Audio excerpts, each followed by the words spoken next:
Al-Hafiz Ibnu Katsir rahimahullahu taala ketika menafsirkan ayat tentang azab, beliau berkata, azab itu case-nya memang di akhirat, case-nya di dalam neraka, tapi perskotnya, DP-nya telah ditransfer oleh Allah ke dunia berupa bencana. Alhamdulillahi Rabbil Alamin Ar-Rahmanir Rahim. Ikhwana fiddin, azakumullah, saudara-saudara kaum muslimin jamaah maghrib Masjid Ibnu Sabil, Pisangan Baru, Jakarta Timur. Pembahasan kitab tauhid kita malam ini masuk ke pasal yang ketiga. Kita masih di bab yang kedua. Bab yang kedua tentang tauhid rububiyah. Pasal yang ketiga ini adalah alam semesta, ya, fitrah alam semesta tunduk dan patuh kepada Allah Subhanahu wa taala. Fitrah alam semesta tunduk dan patuh kepada Allah Subhanahu wa taala. Nah, nanti pertanyaan yang mendasar, bagaimana dengan kita? Nah, itu nanti pertanyaan yang mendasar di akhir pembahasan. Ketundukan dan kepatuhan alam semesta ini baik secara rela maupun terpaksa. Ya, rela itu dilakukan oleh makhluk-makhluk yang sudah faham, seperti orang-orang mukmin, dia dengan rela dan ikhlas. Orang-orang yang terpaksa adalah orang-orang kufar, orang-orang di luar Islam, karena mereka juga termasuk makhluk Allah, alam semesta. Ini disampaikan Allah dalam Ali Imran surah yang ketiga ayat 83. Ali Imran surah yang ketiga ayat 83. Allah berfirman, A'udzubillahi minasyaitonirrajim. Walahu aslama man fis samawati wal ardi tau'au wa karha. Padahal kata Allah Subhanahu wa taala, kepunyaannya lah, kepadanya lah, ya, berserah diri, tunduk dan patuh apa saja yang ada di langit dan apa saja yang ada di bumi, baik dengan sukarela tau'au maupun dengan terpaksa, wa karha. Jadi tau'au artinya dengan sukarela, dengan keikhlasan, dengan sepenuh hati, atau wa karha, dengan terpaksa. Kalaupun ada yang melakukan dengan setengah hati, itulah yang terjadi dalam alam semesta ini. Yang jelas semuanya tunduk dan patuh, semuanya taslim, semuanya menyerah kepada Allah Subhanahu wa ta'ala.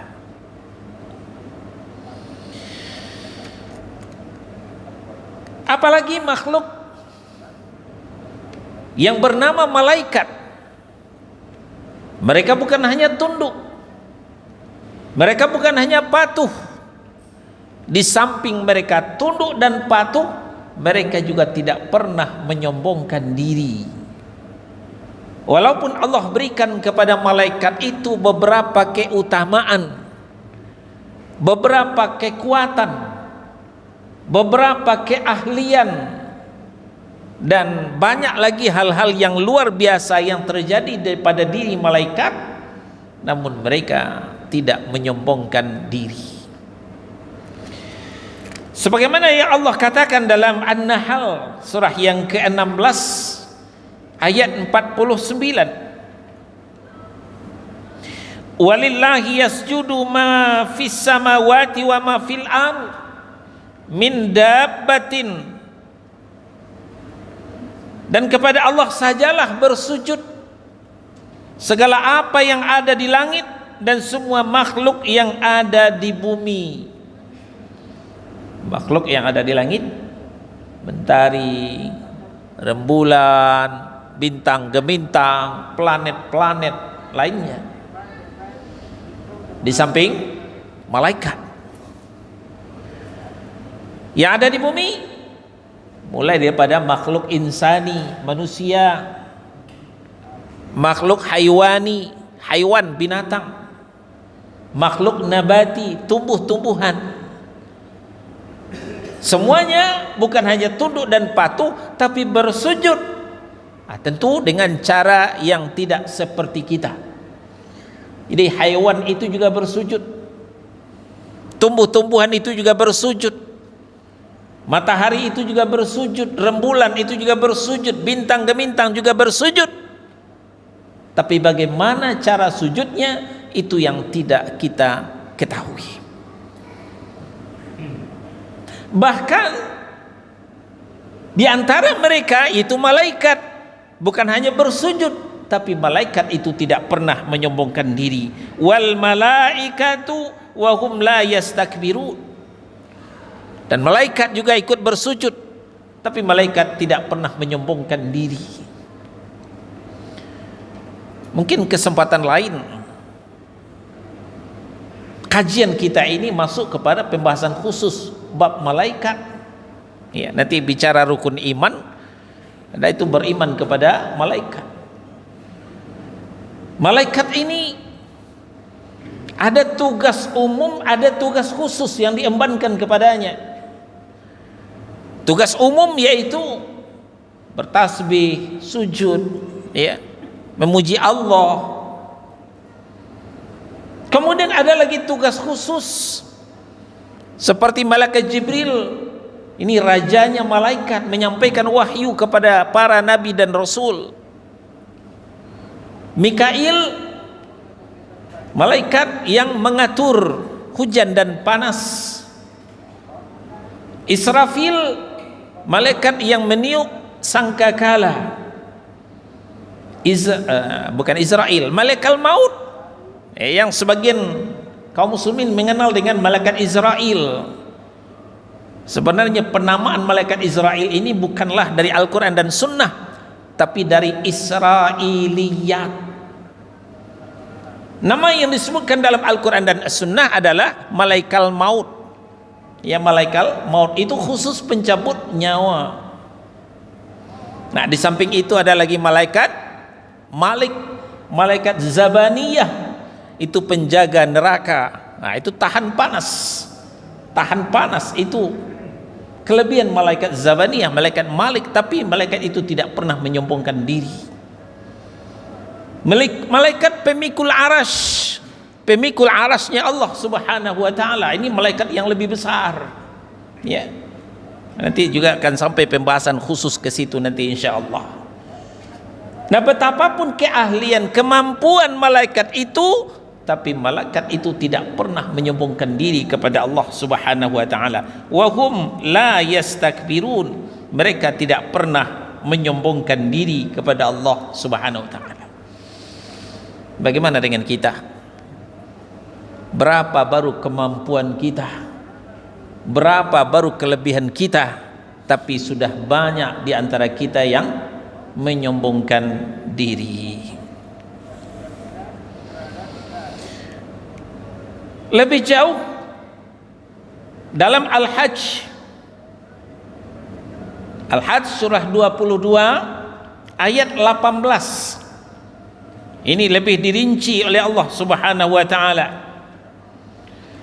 Alam tara anna Allaha yasjudu lahu man fis samawati wa man fil ardi wasyamsu wal qamar wan nujumu wal jibal wasyajaru wad dawab wa kathirum minan nas. Apakah kalian tidak mengetahui, kata Allah subhanahu wa ta'ala, bahwa kepada Allah bersujudlah apa saja yang ada di langit. Kepada Allah bersujudlah apa saja yang ada di langit. Wa man fil ardi, dan juga apa saja yang ada di bumi. Yang ada di langit apa? Wasyamsu wal qamaru wan nujumu, mentari, rembulan, bintang gemintang. Bagaimana kepatuhan daripada mentari, matahari? Ya, mungkin kepada kita yang sudah usia lanjut, sudah berapa umur kita? Saya bertanya, tentu tidak perlu dijawab dengan mulut, jawab dengan hati saja. Sejak awal matahari itu terbit dari arah timur dan tenggelam dari arah barat. Nah, boleh nanti tunjuk tangan. Siapa yang mau menjawab? Pernahkah melihat matahari itu terbit dari barat, tenggelam dari arah timur? Siapa yang pernah lihat? Tolong tunjuk tangan. Enggak ada kan? Ya? Nanti iya. Itu pertanda sudah dekatnya kiamat. Yang saya tanya, ya, sudah berapa tahun kita hidup, ya? Sajak langit baru suakateh, bumi baru suaka bawah, sajak gunung Merapi sekadang talui tiak. Nah, itu kata orang barat. Sejak dunia terkembang, sejak nafas lewat hidung, sejak kita mulai berakal, mulai bisa menyaksikan, pernah tidak kapan matahari itu terbit di barat, tenggelam di timur? Tidak pernah. Pertanyaan yang kedua, pernah tidak kapan matahari itu telat terbitnya? Tidak pernah. Jadi matahari itu selalu terbit pagi, setiap pagi terbit, tidak pernah absen, tidak pernah libur, tidak punya Harpitnas, hari terjepit nasional. Ya, disiplin terus begitu. Ya, kadang-kadang ada yang disebut matahari sakit, itu istilah saja, ya, gerhana matahari, tapi tetap terbit walaupun gerhana, tetap terbit. Nah, begitupun rembulan. Rembulan juga beredar sesuai dengan porosnya, ya, mulai daripada bulan sabit berangsur besar, lalu malam 13, 14 dan 15 mulai purnama, yang mulai dia menunjukkan jati dirinya secara keseluruhan, kemudian mengecil sampai akhirnya begitu terus, tidak ada perubahan. Ya, seperti matahari walaupun dianggap sakit gerhana bulan tapi tetap terbit. Oh, pernah nggak kelihatan Ustaz? Ya, pernah nggak kelihatan karena ditutup awan, tapi tetap ada, tetap eksis. Ah, begitupun bintang gemintang. Berapa banyaknya bintang gemintang berkedap-kedip. Ah, begitulah caranya bertasbih kepada Allah. Begitulah caranya sujud kepada Allah. Ya, caranya bertasbih, caranya sujud tidak sama dengan kita. Nah, lalu kemudian apa saja yang ada di bumi? Wasyajaru waddawabu, ya, syajar yaitu pohon-pohon. Nah, ini ada yang terlengkap. Wal jibal, gunung-gunung. Ada yang berapi, ada yang tidak. Yang berapi disuruh meletus, dia akan meletus. Nah, dan kemudian wasyajaru, pohon-pohon. Ternyata pohon juga bertasbih, pohon juga sujud. Jadi masa Nabi SAW diterangkan dalam hadis yang sahih, ada pohon itu yang menangis. Kenapa? Tidak dipakai lagi oleh Nabi ketika khutbah. Ketika mimbar Nabi sudah jadi, Nabi khutbah di mimbar, tadinya bersandar di pohon. pohon itu menangis, berpisah dengan Nabi SAW. Bayangkan, begitu kecintaannya kepada Nabi SAW. Kemudian wadawab, binatang yang melata. Nah, barulah sebagian besar daripada manusia. Sebagian besar daripada manusia, karena diberikan hidayah oleh Allah Subhanahu wa taala melalui ayat-ayat qauliyah, ayat-ayat ucapan Allah, kalamullah dari Al-Quran dan As-Sunnah, dan begitu juga dari ayat-ayat kauniyah, ayat-ayat ciptaan Allah Subhanahu wa taala. Jadi dengan melihat bagaimana alam semesta ya tunduk dan patuh, sujud kepada Allah, maka kaum muslimin ya manusia secara umum kemudian juga karena melihat itu mereka juga ikut tunduk dan patuh, menjadi menggugah pikiran mereka. Nah, ini yang dikatakan Allah Subhanahu wa taala, inna fi khalqis samawati wal ardh wa ikhtilafil laili wan nahar la ayatin li ulil albab. Pernah nggak baca running tag di jadwal sholat kita ini? Ya, di situ ada, di running tag itu. Sesungguhnya ciptaan langit dan bumi dan pergantian malam dan siang, la ayati li ulil albab, menjadi tanda-tanda buah pikiran bagi orang-orang yang mempunyai akal pikiran, punya potensi akal dan pikiran. Siapa mereka? Alladzina yadhkuruna Allaha qiyaman wa qu'udan wa 'ala junubihim, yaitu orang-orang yang selalu berzikir, menyebut nama Allah, mengingat zat Allah. Kapan? Qiyamau, ketika mereka berdiri. Kapan lagi? Wa qu'udan, ketika mereka duduk. Lalu wa 'ala junubihim, ketika mereka sedang berbaring, mereka selalu berzikir. Orang inilah yang bisa menjadikan renungan alam. Lalu wa yatafakkaruna fil khalqis samawati wal ardh, mereka merenungkan tentang ciptaan langit dan bumi sesuai dengan yang diceritakan Allah tadi. Maka sampailah mereka kepada suatu kesimpulan, Rabbana ma khalaqta hadza batila, wahai Rabb kami, ternyata engkau tidak ciptakan semua ini sia-sia. Surah berapa, ayat berapa? Ada yang tahu? Surah berapa, ayat berapa? Itu adalah surah Ali Imran, surah yang ketiga, di ayat 190, 191. Nah, demikian. Nah, lalu kemudian orang Sumatera Barat punya terjemahan sendiri tentang ayat ini. Apa kata mereka? Cinakia pisau sirawi, parawi batang linta buang, ya, ambil selodang jadi niru, setitiak jadikan lawi, sebungkah jadikan gunung, alam takambang jadi guru.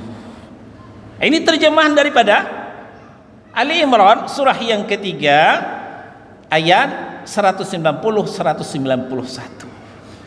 Benarlah adat basandi syarak basandi kitabullah. Jadi semua pendahulu kita mengeluarkan petatah petitih itu ya dari Al-Quran, dari sunnah Nabi Sallallahu Alaihi Wasallam. Kita berlanjut. Ternyata yang tunduk, yang sujud, yang patuh bukan hanya bendanya, tapi juga termasuk bayang-bayangnya. Ya, masing-masing benda ini punya bayang-bayang.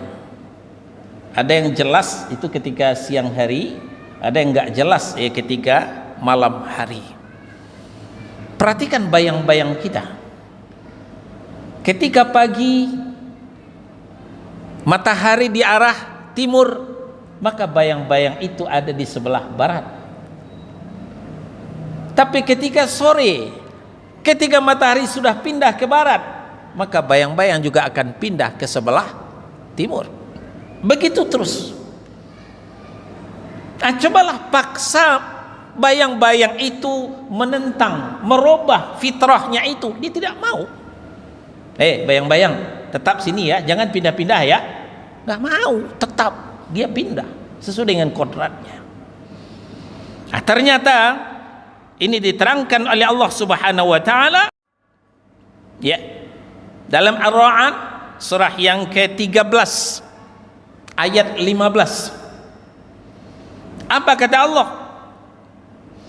Walillahi yasjudu man fis samawati wal ardi taw'an wa karha wa zilaluhum bil ghuduwi wal asal. Hanya kepada Allah lah sujud, patuh dan taat segala apa yang ada di langit dan semua apa yang ada di bumi, baik dengan kemauan sendiri ataupun terpaksa. Dan sujud pulalah bayang-bayangnya di waktu pagi dan di waktu petang hari. Masya Allah. Ya, tentu ya bagi orang yang berfikir dan berzikir. Kalau orang tidak berzikir, tidak berfikir, sinayan serinya, ya, tidak menjadi buah perhatian, biasa saja.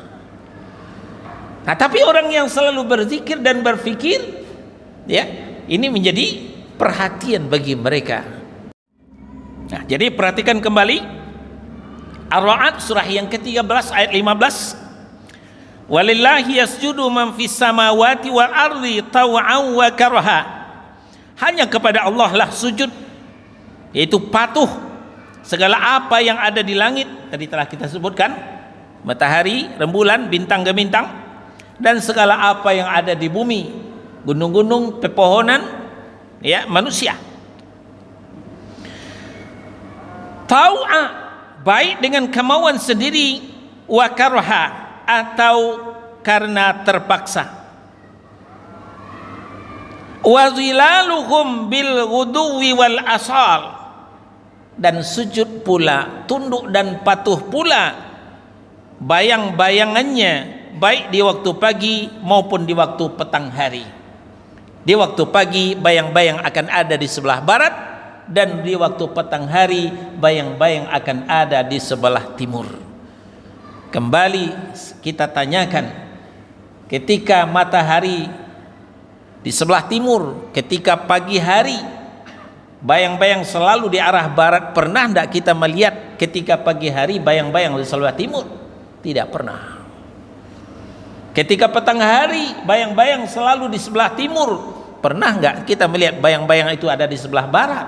Tidak pernah. Begitu ketundukan mereka kepada Allah Subhanahu wa taala. Nah, jadi melalui ayat-ayat yang tadi kita bacakan, maka disimpulkan seluruh benda alam semesta ini tunduk dan patuh kepada Allah, kepada kekuasaannya, berjalan menurut kehendak dan perintahnya, tidak satupun makhluk yang mengingkarinya.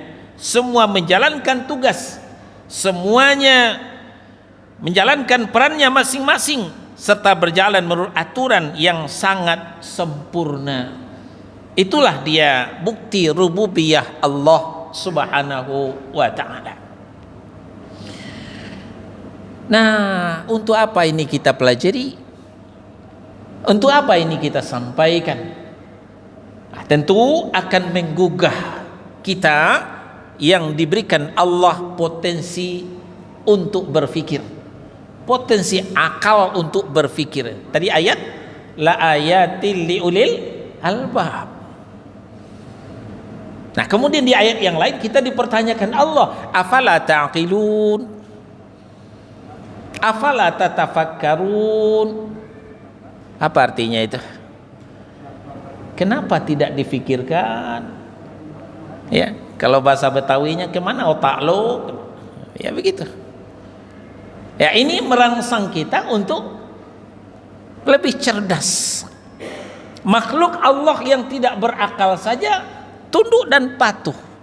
Makhluk Allah yang tidak berakal saja sujud kepada Allah dengan caranya sendiri, ya. Tapi bagaimana dengan kita yang diberikan potensi Allah, potensi akal untuk berpikir? Ya.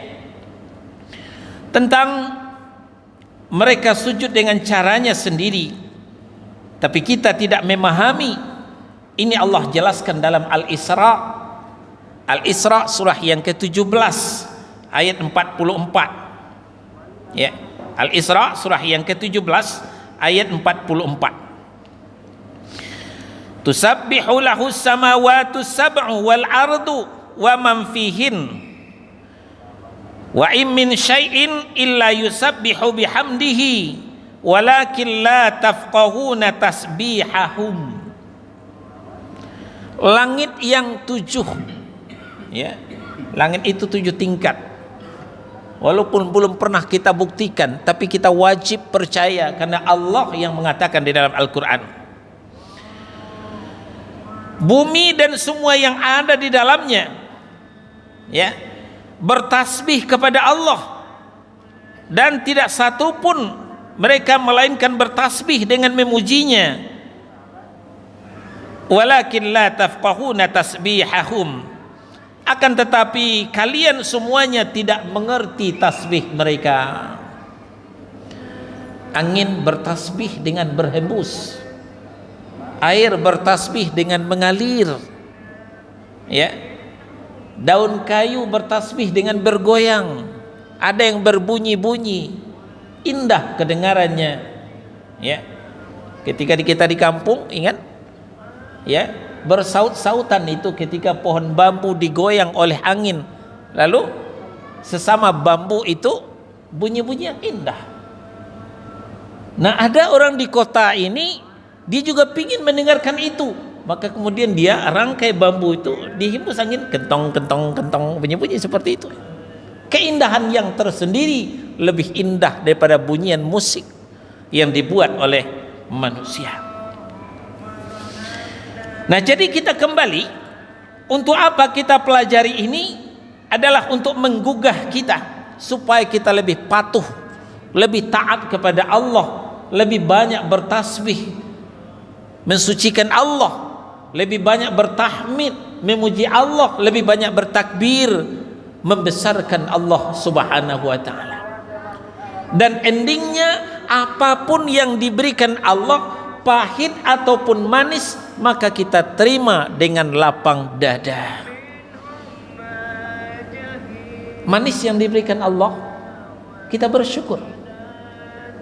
Enak yang diberikan Allah, membahagiakan yang diberikan Allah, kita bersyukur atas nikmat itu. Dengan syukur kita itulah akan ditambah oleh Allah Subhanahu wa taala.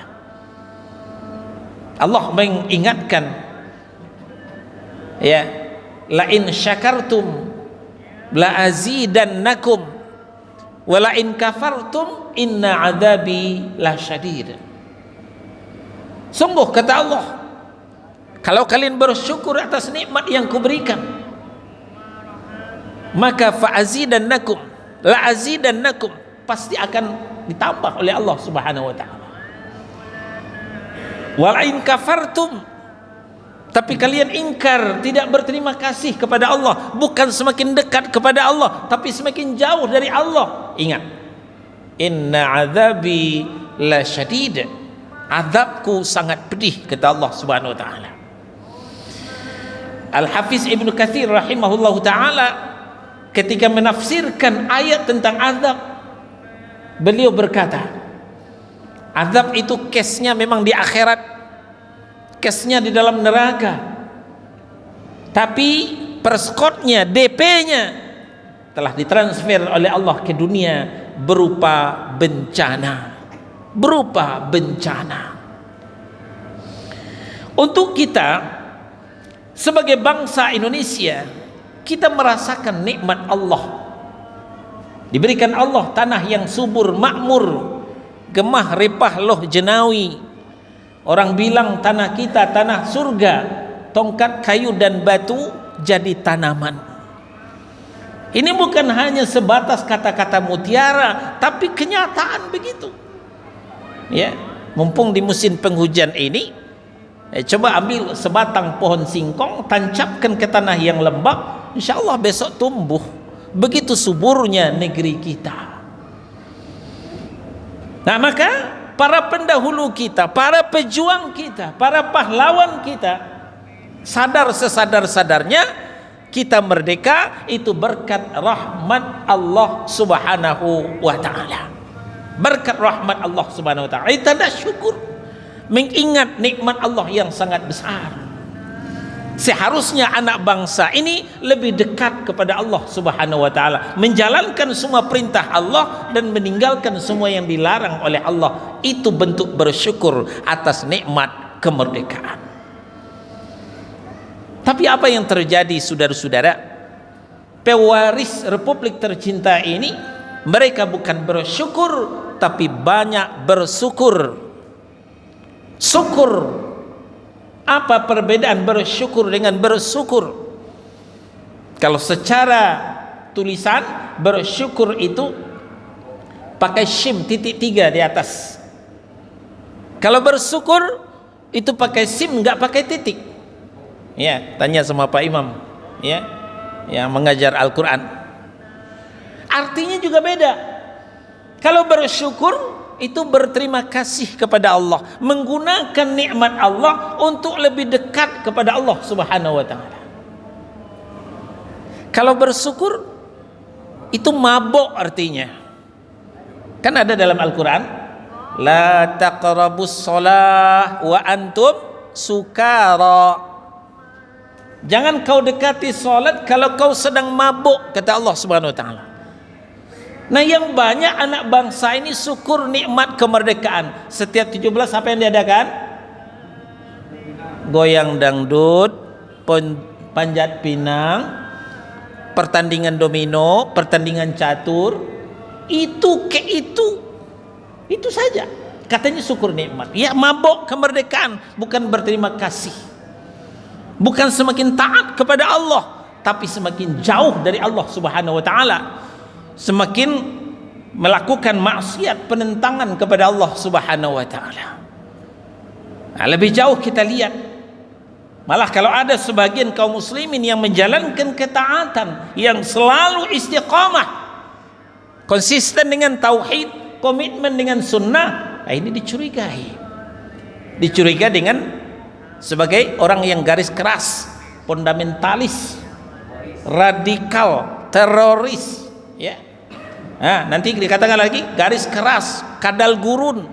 Innalillahi wa inna ilaihi raji'un. Maunya mereka bagaimana? Ya, Islam cukup KTP.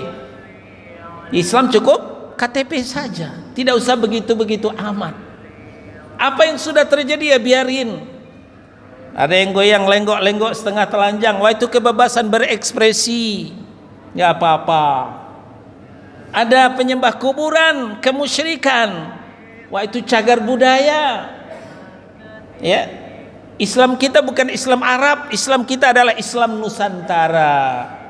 Bukan berdasarkan Al-Quran dan Sunnah, tapi berdasarkan kearifan lokal. Ini yang mengundang datang murka Allah, menentang ajaran Allah Subhanahu wa taala. Bahwa bahkan terakhir yang sangat mengganggu, ya, sangat mengganggu kewarasan otak kita adalah LGBT, yang jelas-jelas ini peninggalan umat Nabi Lut, peninggalan kaum Sodom, umat yang durhaka. Malah ini setelah pengkajian mendalam, maka ini dibebaskan, malah diberikan undang-undang sebagai payung hukum. Nah, coba saudara-saudara ganggu LGBT itu, saudara-saudara akan berurusan dengan hukum, akan dibawa ke meja hijau. Mereka bebas.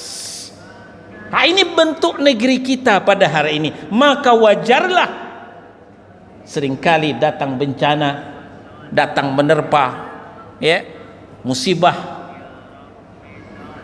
bencana alam, bencana kemanusiaan yang silih berganti.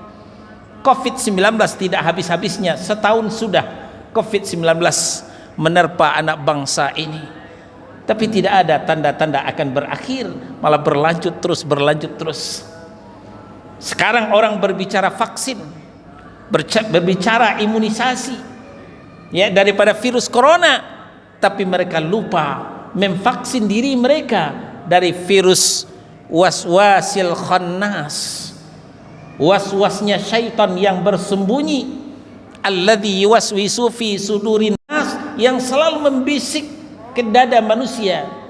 Siapa syaitan ini? Minal jinnati wan nas, terdiri daripada jin dan manusia. Nah, jadi syaitan itu yang menggelincirkan kita terdiri daripada jin dan manusia. Jadi kalau bicara syaitan, image kita kan selalu nggak kelihatan. Kalau dia menampakkan diri, ya, menyeramkan, punya tanduk, serem, ternyata tidak demikian. Ada lagi syaitan yang bisa kelihatan, malah ada yang tampan, menawan, mempesona. Ada yang cantik, menarik, mempedaya, seperti goyang-goyang setengah telanjang di atas pentas. Itu syaitan yang mengajak kita berbuat maksiat. Ya. Nah, ini yang kita lupa memvaksin diri kita. Kita lebih utama memvaksin diri kita daripada virus waswasus syaitan ini, yaitu dengan iman dan tawakal kepada Allah Subhanahu wa taala. Nah, ini sedikit kita singgung tentang vaksin ini. Ya, sekarang musim vaksin. Ya, sekarang musim vaksin. Ya. Vaksin ini diberitahukan Allah dalam An-Nahl. An-Nahl surah yang ke-9, surah ke-16, ya. An-Nahl surah yang ke-16 ayat 99 dan 100. Apa kata Allah? Innahu laisa lahu sultanun 'alal ladzina amanu wa 'ala rabbihim yatawakkalun. Sesungguhnya syaitan itu tidak akan berpengaruh, tidak punya daya dan upaya terhadap orang yang beriman dan bertawakal kepada Rabb-nya. Jadi kalau kita punya iman, kita bertawakal kepada Allah, insya Allah kita tidak akan mempan oleh perdayaan syaitan. Lalu syaitan ini sasaran empuknya siapa? Di ayat 100, innama sultanuhu 'alal ladzina yatawallawnahu wal ladzina hum bihi musyrikun. Pengaruh syaitan itu hanya terhadap orang-orang yang menjadikannya sebagai pemimpin, berkawan dengan syaitan, dan terhadap orang-orang yang musyrik, mempersekutukan Allah. Nah, ini yang akan dipengaruhi oleh syaitan. Inilah yang kemudian ditipu oleh syaitan. Ya, jawab. Di antara waswasus syaitan, waswasnya syaitan yang membisik ke dada manusia adalah dengan cara menghiasi perbuatan sesat, perbuatan maksiat sepertinya bagus. Allah membocorkan itu. Wa zayyana lahumus syaitanu a'malahum. Syaitan menghiasi perbuatan jelek mereka, perbuatan salah mereka, maka yang buruk sepertinya bagus, yang maksiat sepertinya taat. Maka jangan heran saudara-saudara, kalau kemarin-kemarin Buya Hamka melarang Natal bersama, mengucapkan selamat Natal, sekarang ada kiai mengucapkan selamat Natal. Bahkan yang terakhir, kiai senang K-pop. Apa itu K-pop? Nyanyian tarian dari Korea. Nyanyian tarian dari Korea itu didukung oleh kiai. Kalau kiainya sudah senang K-pop, bagaimana dengan jamaahnya? K-pop, TikTok, semuanya itu. Ini bukti tipu daya syaitan, talbisul iblis, waswasus syayatin. Nah, ini pentingnya vaksin iman. Tingkatkan iman, tingkatkan ketakwaan kita kepada Allah Subhanahu wa taala. Insyaallah ini membuat kita lebih kuat lagi daripada serangan virus, ya, virus syaitan yang selalu membisik di dada manusia, minal jinnati wan nas. Alhamdulillahi rabbil alamin, arrahmanir rahim.